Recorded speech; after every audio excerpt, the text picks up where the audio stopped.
જમીન પર બેઠા અને અધિકારીઓને પણ જમીન પર બેસાડ્યા હતા। આ વિડીયો સોશિયલ મીડિયા પર વાયરલ થતા લોકોમાં ભારે ચર્ચા જાગી છે। માણાવદરમાં પેટા ચૂંટણી જીતેલા ધારાસભ્યનો એક વિડીયો સોશિયલ મીડિયામાં વાયરલ થયો છે, જેમાં ધારાસભ્યનો પારો 7મા આસમાને પહોંચી ગયો છે। ધારાસભ્ય ચીફ ઓફિસરને ભ્રષ્ટાચારની બાબતને લઈ ખખડાવી રહ્યા છે।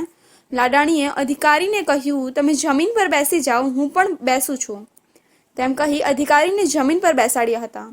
ઉલ્લેખનીય છે કે ગઈકાલે જ સારસા ગામની મુલાકાતે મુખ્યમંત્રી ભૂપેન્દ્ર પટેલ પહોંચ્યા હતા, જ્યાં તેમણે લોકોના પ્રશ્નો સાંભળ્યા હતા। આ દરમિયાન સાંસદ મિતેશ પટેલના ભત્રીજી જ્યોતિબેન પટેલે અધિકારીની આડોડાઈનો કડવો અનુભવ રજૂ કર્યો હતો। તેમણે જનતાના કામ ન થતા હોવાની વાત જણાવી કહ્યું હતું કે ચા કરતાં કેટલીઓ ગરમ છે।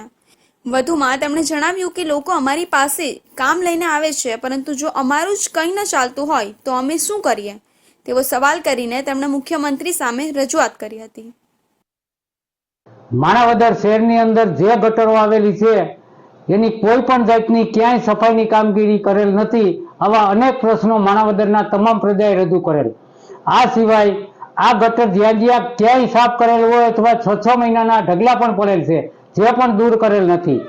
આ માણાવદર શહેરની અંદર પાણીના જે હોકળા નીકળે છે એમાં ગાંડા બાવળ એટલા બધા ઉગી ગયેલ છે કે એની પણ કામગીરી કરેલ નથી।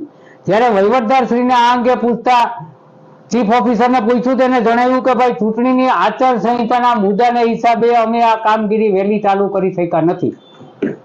ખરેખર આમાં આચારસંહિતા ક્યાંય લાગુ જ પડી નથી। આ ચીફ ઓફિસરશ્રીએ ખોટો જવાબ આપેલ છે। માણાવદર નગરપાલિકાના ભંગારમાં જે મોટો ભ્રષ્ટાચાર થયો એમાં જે તે સામેલ અધિકારીઓ હોય છે એની સામે સંપૂર્ણ પગલાં પણ સરકારમાંથી લેવડાવશું। ઉલ્લેખનીય છે કે માણાવદરના કોંગ્રેસના પૂર્વ ધારાસભ્ય અરવિંદ લાડાણીએ CR પાટીલના હસ્તે ભાજપનો ખેસ ધારણ કર્યો હતો। આ સાથે જૂનાગઢ જિલ્લા પંચાયતના કોંગ્રેસના 3 સભ્ય અને તેમની સાથે કોંગ્રેસના અનેક કાર્યકર્તાઓએ ભાજપનો કેસરીઓ ધારણ કર્યો હતો અને પેટા ચૂંટણીમાં ભાજપમાંથી ચૂંટાયા છે।